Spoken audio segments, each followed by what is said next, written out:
responsibility to allow God to mature us to a level of becoming a son and a daughter in the house of God. Somebody say amen. If you want to benefit from it, every family carries a blessing. There's what we call family blessings. And it is good for us to remember it is upon us. It is our responsibility to make sure that we benefit from the family blessings. Because every family, even the family of God that me and you belong to, has got blessings.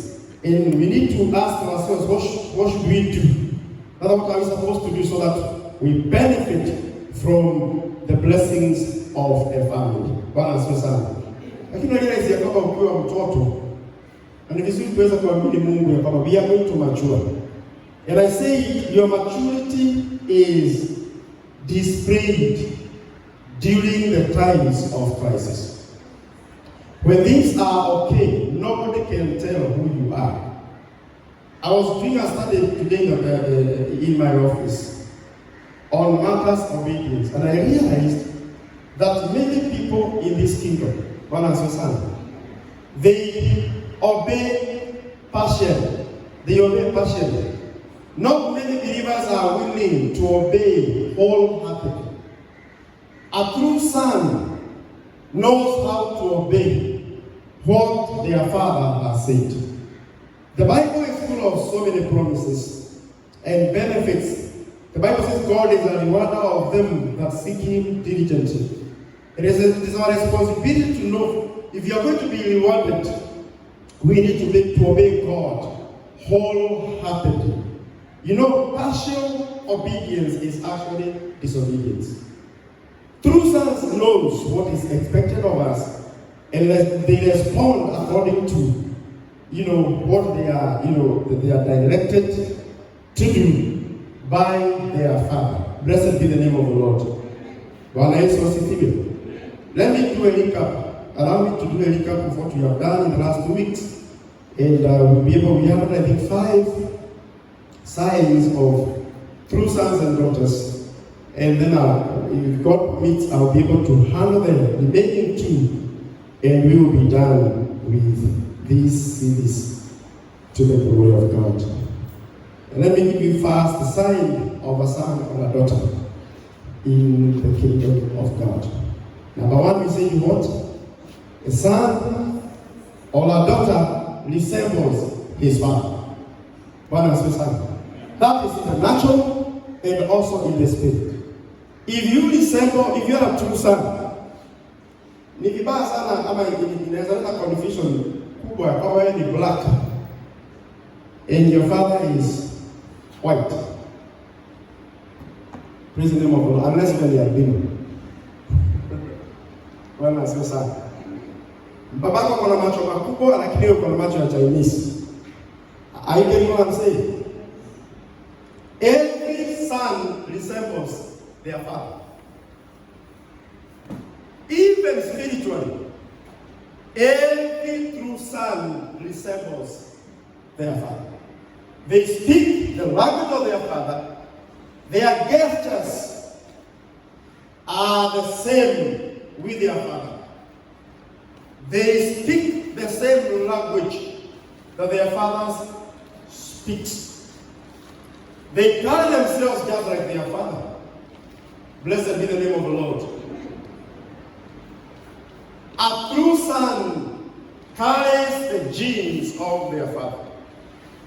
And if you belong to God, and you don't carry yourself like God, if you don't speak His language, if you don't represent God in your life, something wrong is happening with you.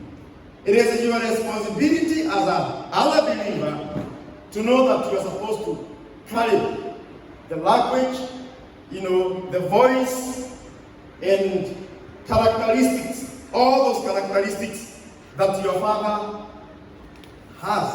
It is your responsibility to know that you have a mandate to represent your father here on earth. Blessed be the name of the Lord. Bwana Yesu asifiwe. If you don't resemble your father, many questions will be asked about you. Even your father gets confused because you don't resemble him. A father is so proud to know that and to see that their sons and their daughters look exactly like them. And in the book of John chapter 14 and verse 9, Jesus said unto him, have I been so long time with you? And yet, can we get a better translation? Please give me John 14 and verse 9. Jesus is speaking to Philip, and he says, he that has seen me has seen the Father. So Jesus is saying, if you need to see my Father, you don't have to see him directly. If you see me as a son, you have seen my Father because I resemble my Father. Let me ask you a question. When people look at you, do they see God? Amen? Do you resemble your Father? Are you like Jesus who is saying confidently, you don't have to see my Father. If you see me, then you have seen my Father. You have been with me all this time, Philip, and you still don't understand. To see me is to see the Father. So how can you ask, where is the Father? Bwana asifiwe sana. Bwana Yesu asifiwe. Mimi naamini watoto wangu wanataka kama mimi. Nikiwaangalia I'm able to tell. Bwana asifiwe sana. Kevin, nikiangalia Kalala, my friend, ninaona mnafanana. Na wanafanana pia na huyu rafiki yangu hapa. Bwana asifiwe sana. Nikiangalia Kristo ni copyright ya mama yake na baba yake. Blessed be the name of the Lord.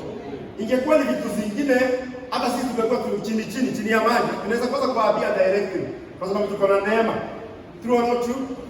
Yes, if you don't resemble your father, then many questions will be asked about you. Hallelujah. Hata watu wakasema mwenye anajua baba wa ukweli ni mama tu peke yake. Praise the name of the Lord.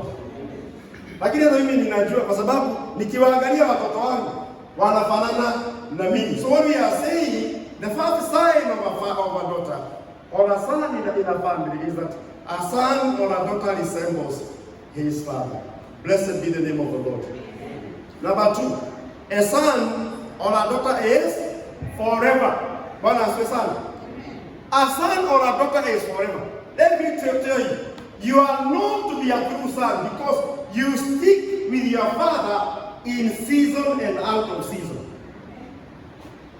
Kuna watu ambao kukiwa na shida kwa jamii wanatorokaga. Praise the name of Jesus. One time I ran away from my home because there was so much problems. The reason why I ran away it is because I was a child. I was not yet a son.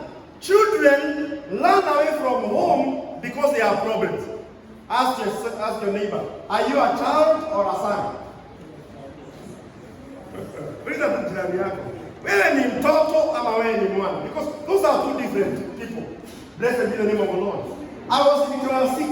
I put my clothes in a sack, in a small sack, and I ran away from home because there were problems.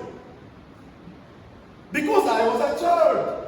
But when I grew up, I realized the problems of our family are my problems. Are you hearing me? A son sticks to his father forever. They don't run away when things are bad. They are there. They know that this is my family and my identity is connected to this family. John chapter 8 and verse 35. The Bible says, and the servant abides not in the house forever, but the son abides forever. Bwana asifiwe sana. Bwana Yesu asifiwe. Can I say this to the glory of God? Nimekuja kueleza ya kwamba, oh God, there are so many babies in the house. Many of us, and I'm not saying that your neighbor pastor is not talking about you. Oh, unanyamaza. Abia jirani yako pastor is not talking about you. Wewe ni mzuri, ni mwana. Babies will not turn up today. Bwana asifiwe sana. Bwana Yesu asifiwe. A son, a slave is a transient who can't come and go at will. The son, though, has an established position, the land of the house. That means a true son is engaged in the affairs of his father's house. Give me NLT. NLT to the glory of God. A slave is not a permanent. A slave is not a permanent. A slave is not a permanent member of the family. But a son is part of the family forever. That means if you are a slave, you are not permanent. You are just there. When things are good, you are there. When things are bad, you run away. When things get good, then you come back again. Praise the name of Jesus. Na kuna kwa na watu kama hiyo kanisani. Wakati mambo iko sawa, wako. Wakati mambo ni mabaya, wanatoroka. Yani they will never live forever. But they don't abide forever. Praise the name of Jesus. Bwana Yesu asifiwe. The Bible says a son is part of the family forever. You are not to be a true son during good times and hard times. Blessed be the name of the Lord. How do you pledge your loyalty to God and to the family that God has given to you as a believer? How do you carry yourself as a believer in the house of God? Blessed be the name of Jesus. Bwana Yesu asifiwe. A son is forever, but a servant, the word servant there speaks of a slave, according to NLT. The other word of a slave is a servant. And we realize inheritance is not for the slaves. Hallelujah. Wakati Mungu amemwambia Ibrahimu aende akamtolee dhabihu pale Mount Moriah, Biblia inasema ya kwamba alibeba wafanyakazi wake pamoja, wafanyakazi wake pamoja, na Biblia inasema ya kwamba walikuwa na punda na wakaweka zile kuni pale juu ya punda, and they began a journey towards Mount Moriah. Na walipofika chini ya Mount Moriah, kwa sababu ni wakati wa kutoa dhabihu, Biblia inasema ya kwamba the slaves, the servants were left with donkeys. Praise the name of Jesus. But the father went with his son to the mountain. During moments of sacrifice, it is only a true son that avails themselves for the sacrifice. Are you hearing me, somebody? It is only a son who is willing to go all throughout the journey. It is only a son who is ready to sacrifice for the work of God during good times and hard moments. Blessed be the name of Jesus. Someone is saying, out of the years I have discovered that God has a plan for your life. You don't need to do anything about it. You only need to fit in the plan of God. For you to become an heir in this kingdom, you must abide forever. I say for you to become an heir in this kingdom, you must abide forever. For you to benefit from the anointing that flows from this altar, you have to be a true son who is available. Who is available, who abides. You are a permanent member of the family. The Bible says a slave is not a permanent member. Who is it? Are you a permanent member of this family? Ama utaanza kutustua. Tunakaa tunajiuliza, jamani, huyu ndiye yule mshirika tulikuwa tunajua. Tunaanza kustuka kwa sababu you did not display, your character is not synonymous with your profession. They are not compatible. You lack in the area of credibility as a son in the house. The Bible says a son is part of the family forever. Bwana asifiwe. Amen. Hata pastor anajua wale watu ambao wako na yeye kila wakati. Kuna watu ambao kazi yao ni kujificha. Wanakuchezea shele. Wanakufichia kadi. Unakuja kustuka, jamani. Huyu mtu ni mtu wa aina gani? Bwana asifiwe sana. Yeye ni waka service. Unakuja kujiuliza sasa, what kind of a member is this? Wakati mwingine tunajiuliza hivi. We may not tell you. Praise the name of Jesus. But you are good. You are good.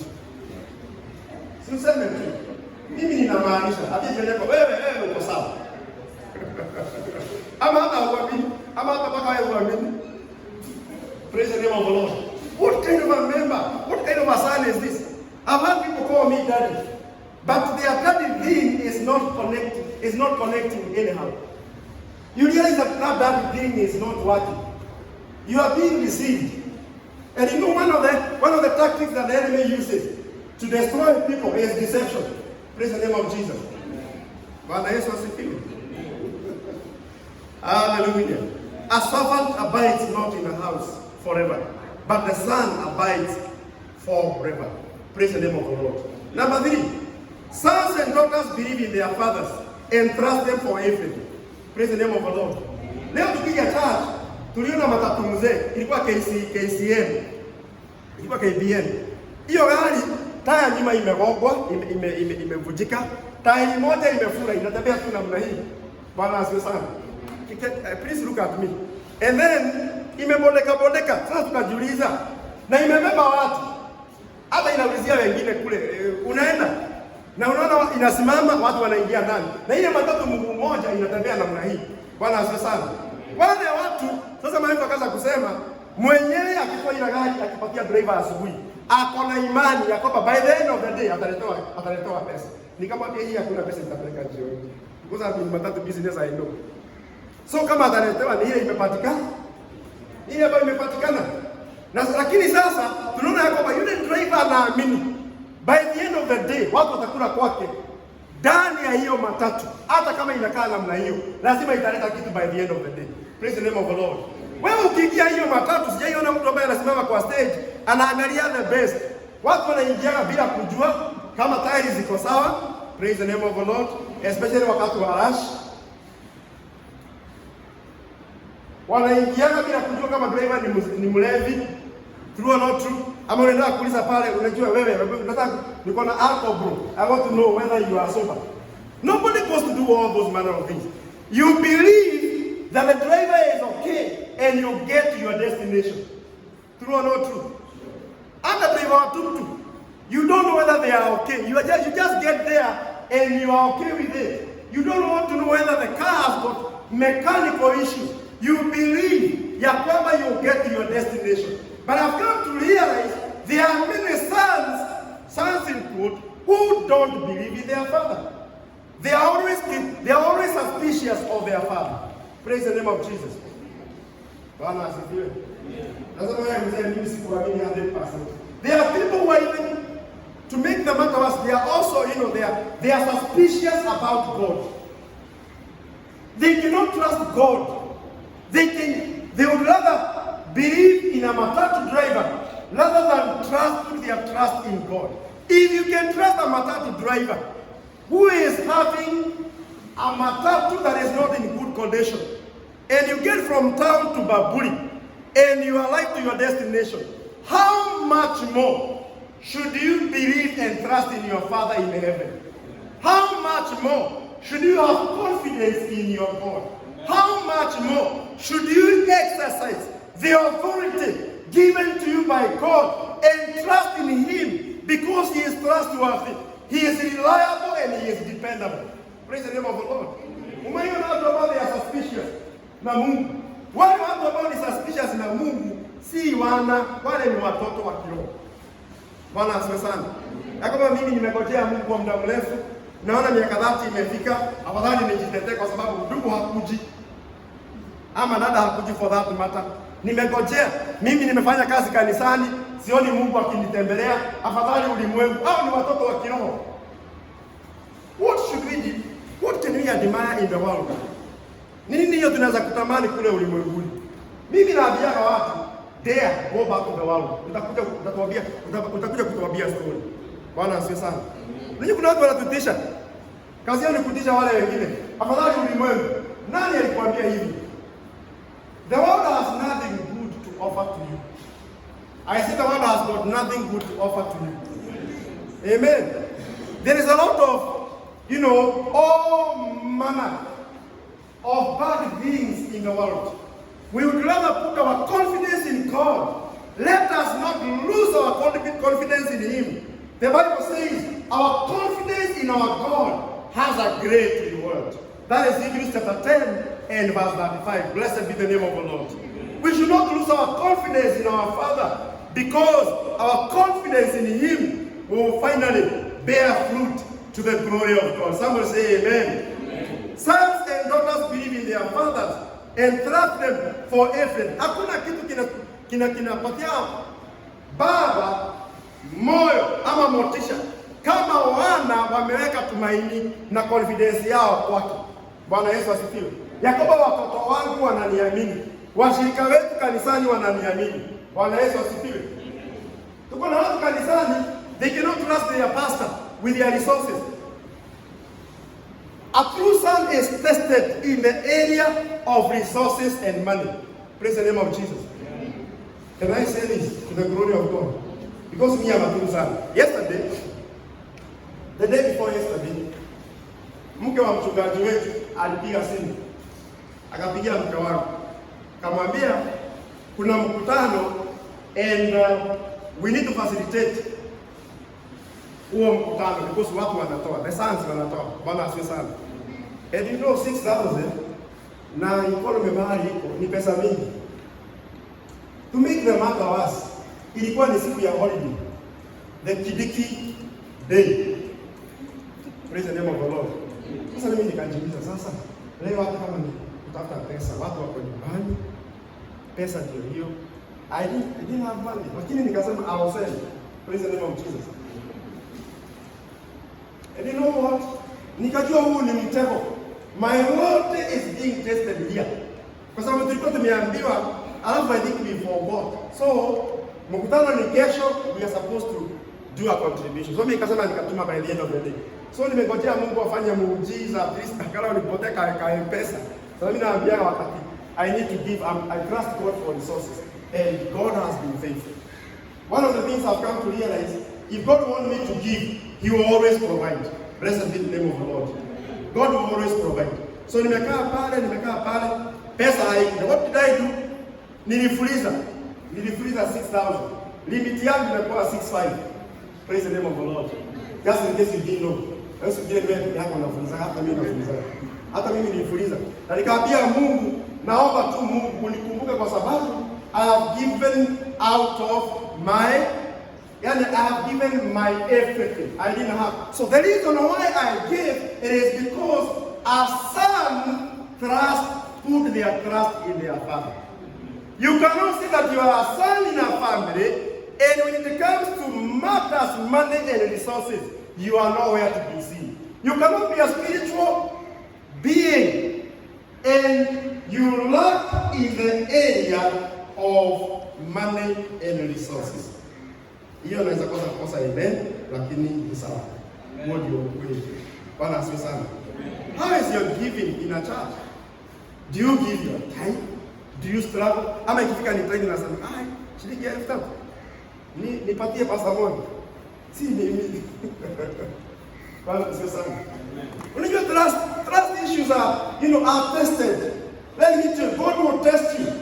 God test us using this Bible. Hapa, ukitaka kujua unajua Mungu, jiangalie how you keep this word and how you trust God with your checkbook. Two things, your Bible and your checkbook. Does God appear anywhere in your checkbook? Praise the name of Jesus. I'm telling you the truth.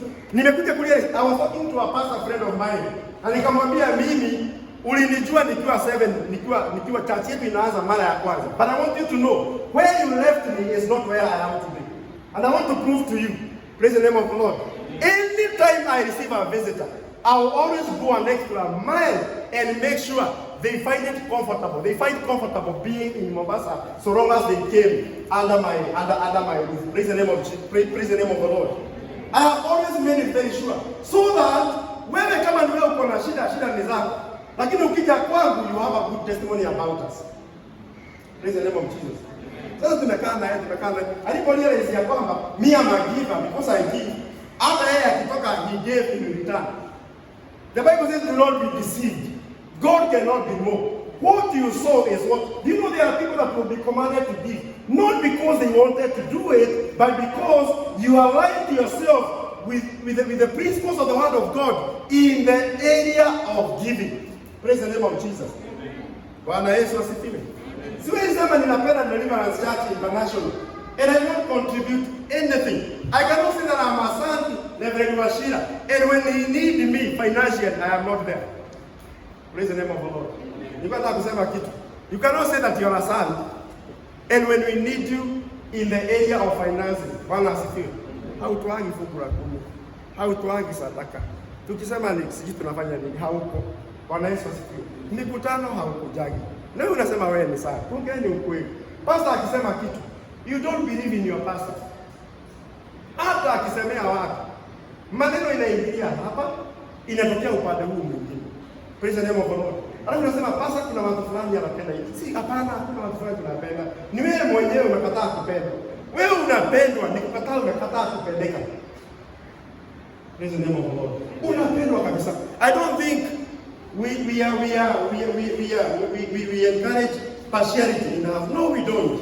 I want you to know that we love you, but carry yourself in a worthy manner. The Bible says, obedience is better than sacrifice. Praise the name of the Lord.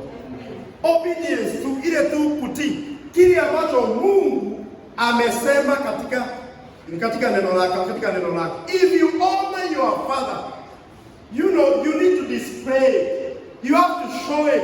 You cannot just say it by the words of your mouth. If you truly love God, love has to be shown. Praise the name of Jesus. Lazima ionekane. The Bible says, for God so loved the world that he gave his only begotten son. God loves. The moment he loved the world, he never stopped there. The Bible says he gave. He gave. And this kingdom is learned through giving and receiving. If you want to make progress in life, you must understand this principle of giving and receiving. Praise the name of the Lord. If you're not a giver, forget about receiving. If you are a giver, your receiving is guaranteed. Not even the devil can stop your receiving. Hallelujah. Nawaambia ukweli kabisa. If you are going to succeed in what God has called us to do, because this life is a battle, I can tell you for sure, this life is a battle. If you are going to win the battles of life and ministry, you must understand how God operates. Bwana asifiwe sana. Mimi nasema hivi, kama wewe ni mshirika wa hii church, umekaa hapa na sisi miezi 6, mwaka mmoja. Bwana asifiwe. And I'm saying this under the anointing. Miaka miwili, miaka mitatu, and you are still believing God for a meal.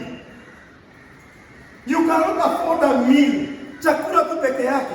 I want you to know something is very wrong with you. Something is missing in your life. Hata kama uliokuwa na wachai wa kwenu watakufa. Bwana asifiwe sana. Nawaambia ukweli. Hapa kuna kuwa na neema ya kwamba we need to mature from those elementary principles. Those basics. We need to get to greater levels because John is telling Gears, to my beloved Gears, I pray that you may prosper in all things and be in good health, even as your soul prospers. Kama tunaongea kuhusu Mungu wa Ibrahimu, we will stop talking about the God of Abraham.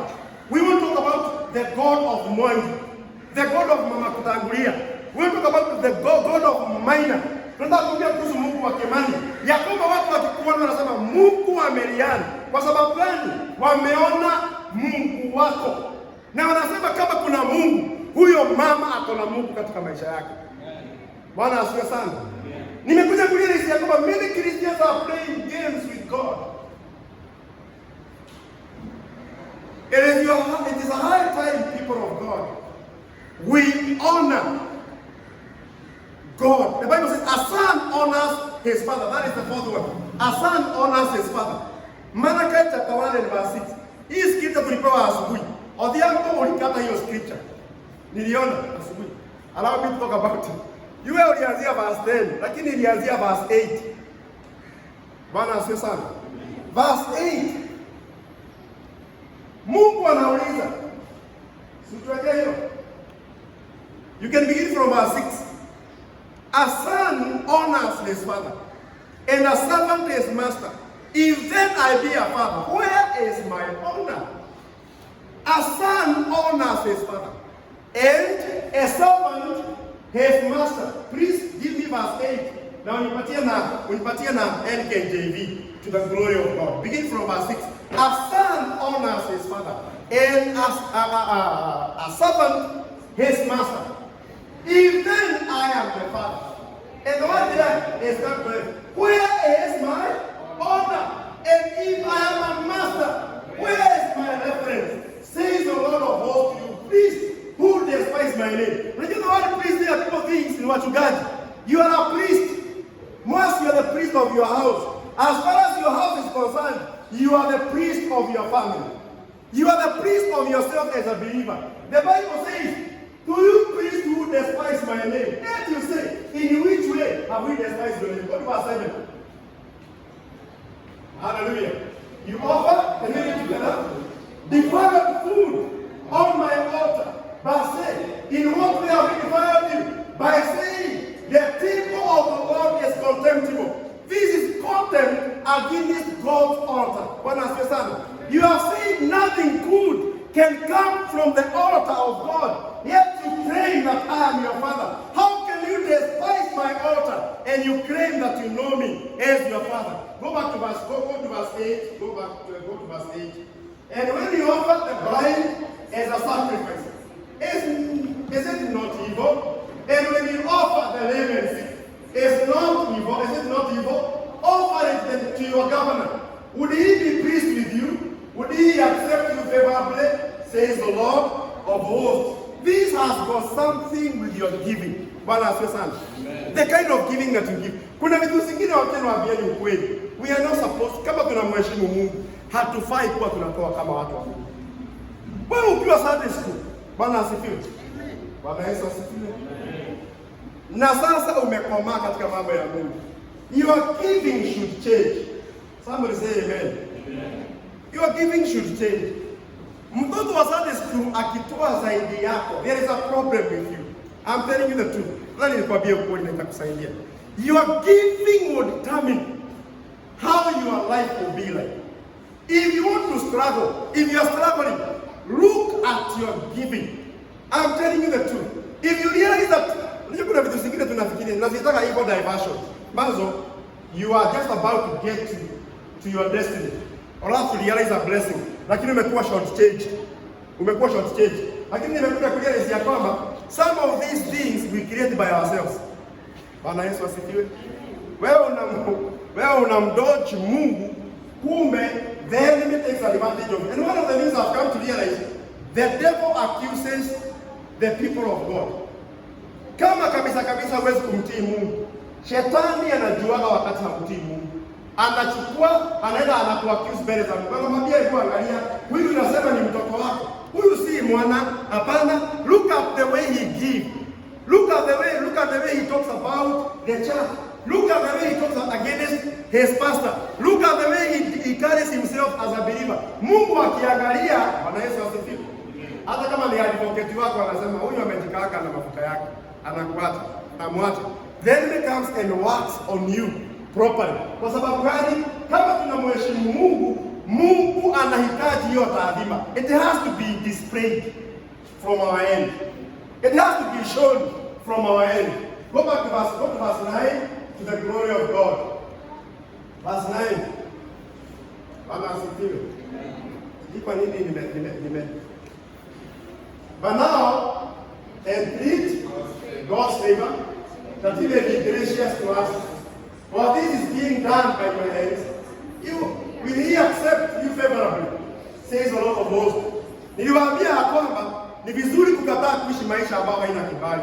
You refuse to live a life without favor. Bwana asifiwe sana. Kama kuna kitu inatusaidia ni kitu inaitwa spiritual bonuses. We realize what we are getting in terms of salary and all that is not enough. You are not true.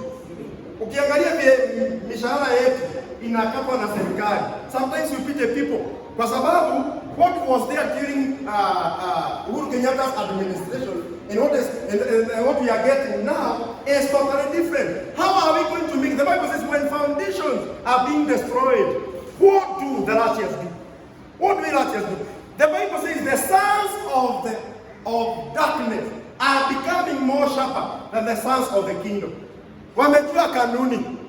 Many people stop giving because they are being, the government is, it's the work, it's the work of the enemy. Go back to verse 10, go to verse 10 as we continue. Kwa sababu sasa kwa muda mrefu. Go to verse 10, go to verse 10. Go to verse 10. Can we read together? Who is there among you who will shut the doors so that you will not kindle fire on my altar in vain? I have no pleasure in you, says the Lord of hosts, nor will I accept an offering from your hands, shutting doors so that you will not kindle fire in my altar in vain. One as the son. I have no pleasure in you, says the Lord of hosts, nor will I accept an offering from your hands. I don't want to do so much on that, but our concentration was in verse 6. A son honors his father, and a servant his master. If then I be a father, where is my honor? How do you carry yourself as a believer? Where do you take your body? What do you do with what God has entrusted to you? Blessed be the name of the Lord.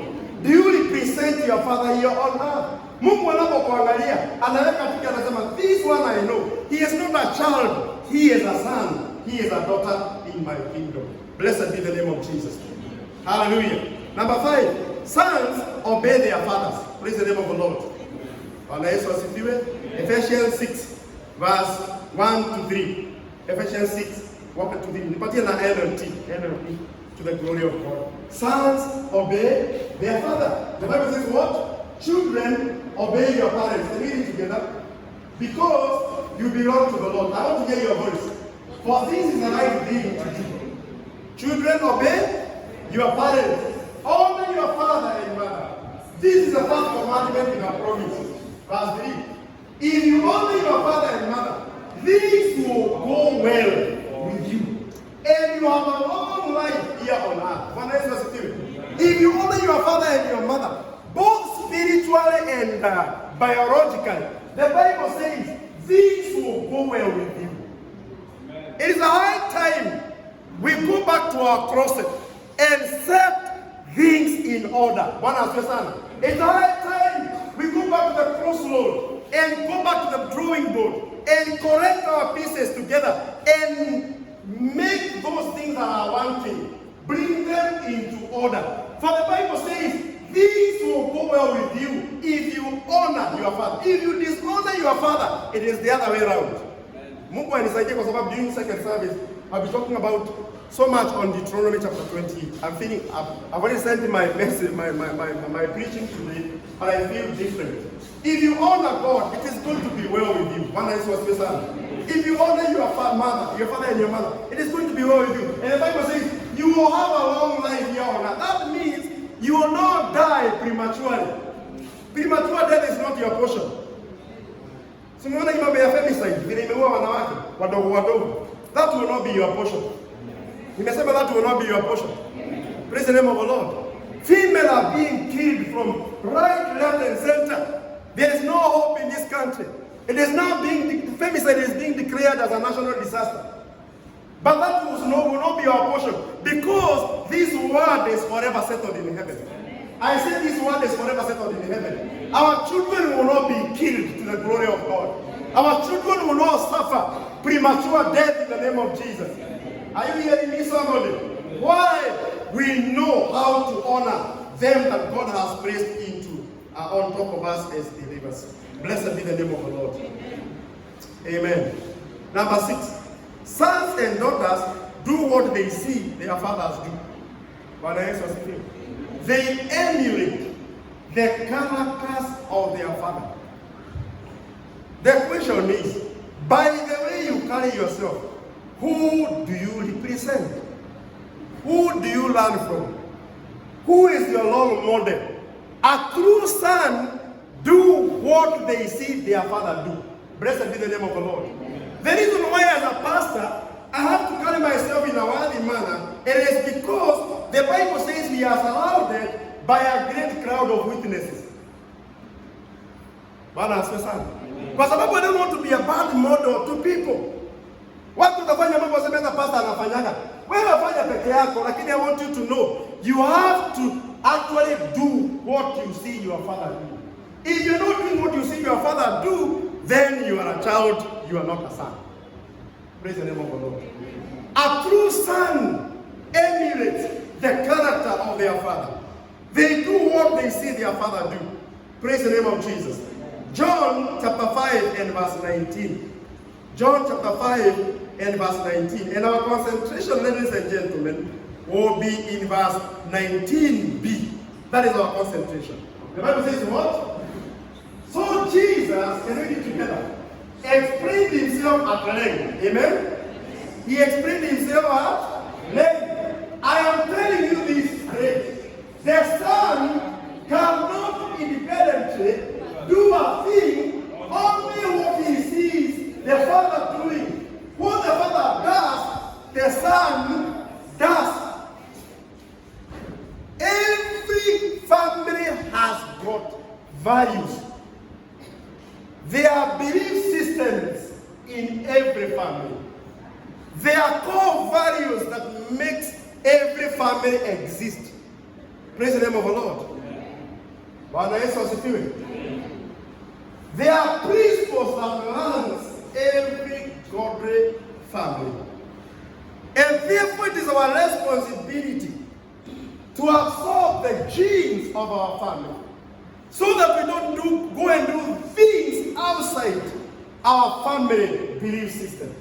There are practices that are not supposed to be practiced by a son who belongs to a family, just because those practices are not in line with that family order.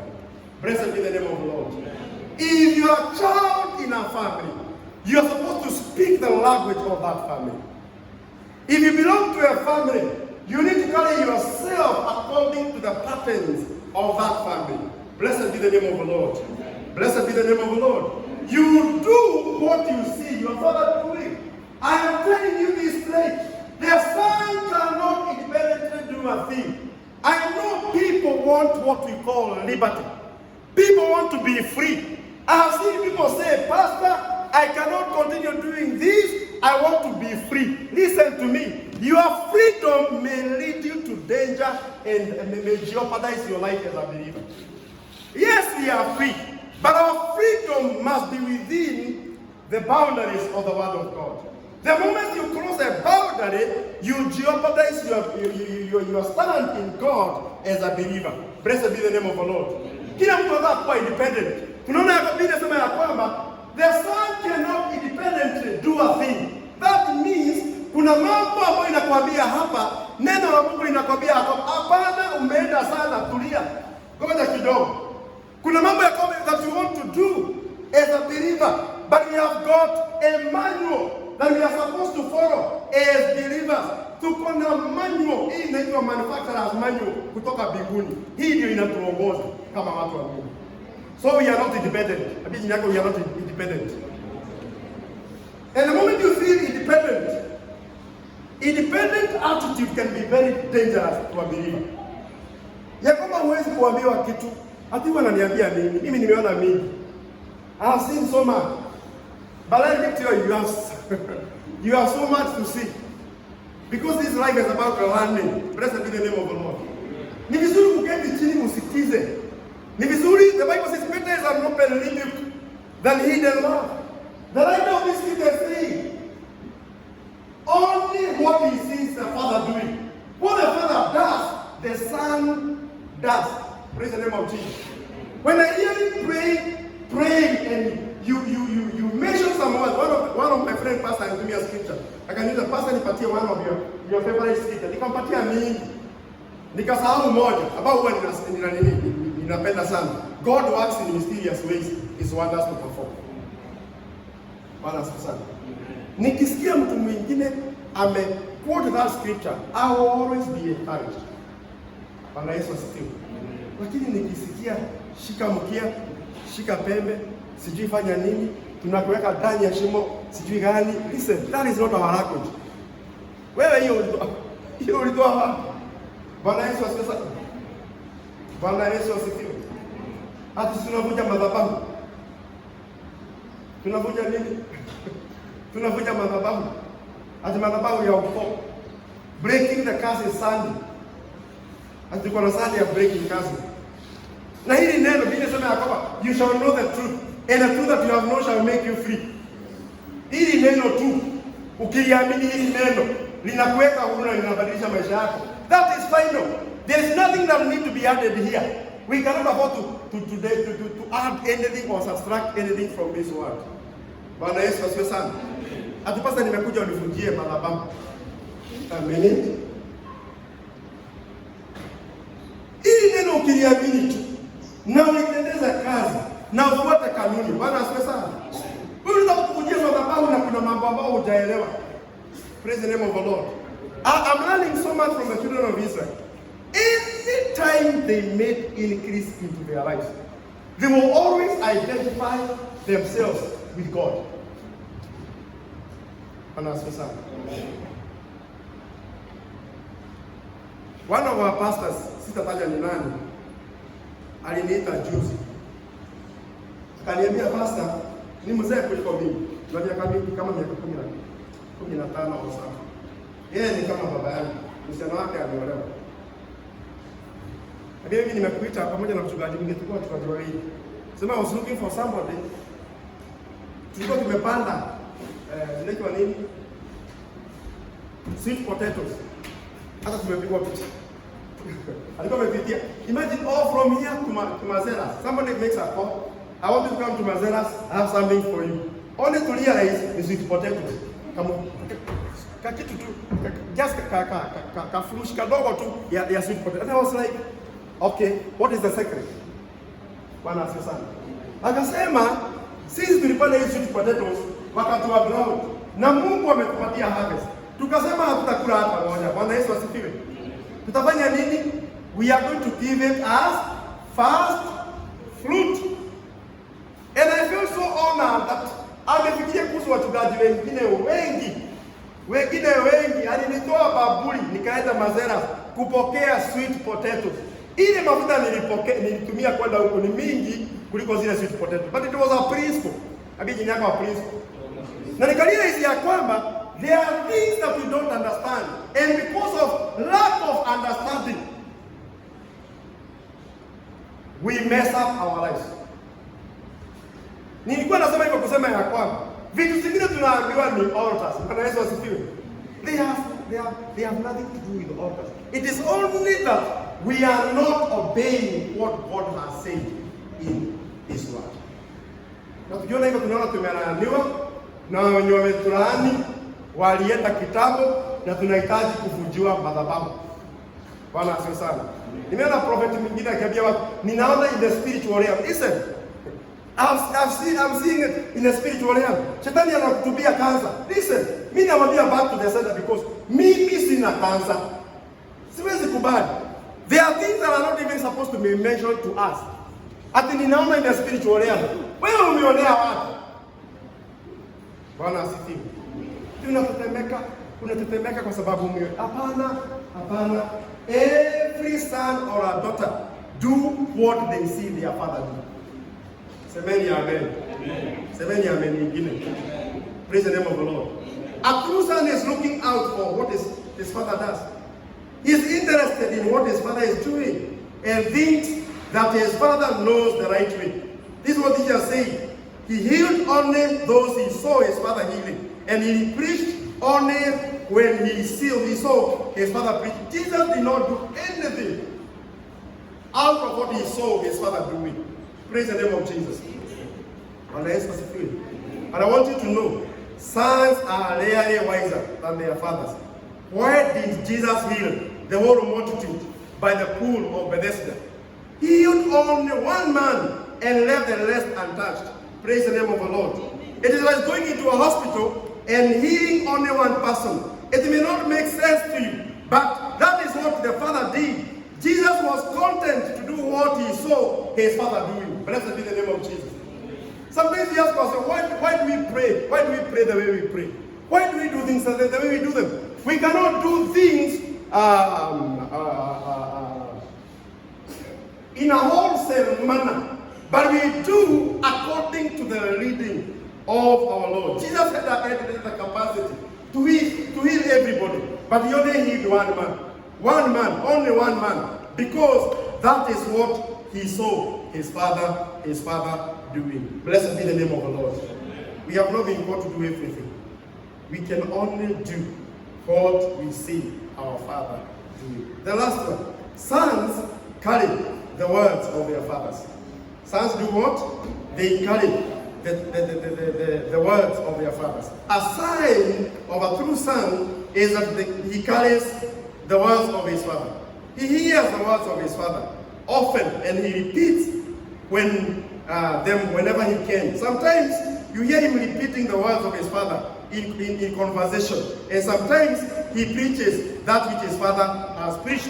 As Jesus said, that he that has seen me has seen the Father. People ask the Son, how do you know all these things?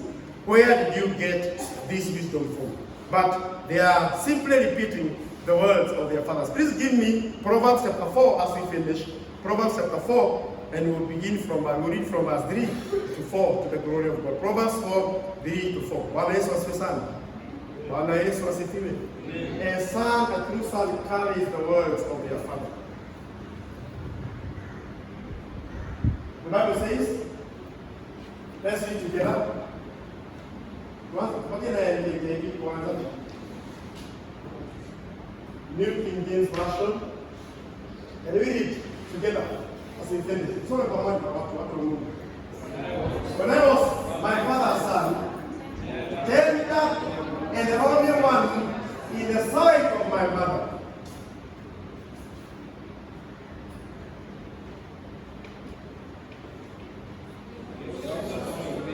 He also taught me and said to me, let your heart retain my words, keep my commands, and live. Retain my words, keep my commands, and live. Bwana asifiwe sana. Weka neno langu, weka kile ambacho nimesema katika neno langu, na wewe utaishi. So there is no living without retaining the words of our God. There is no living without keeping His commands. There is no life without keeping His commands and retaining His word. Blessed be the name of Jesus. Give me verse 4, verse 4. He also taught me and said to me, let your heart retain my words and keep my commands and live. Blessed be the name of Jesus. Let me retain. Let my heart retain your words and keep your commands so that I will live. Sons carry the words of their father. Bwana asifiwe sana. Sasa sinimalizia hapo.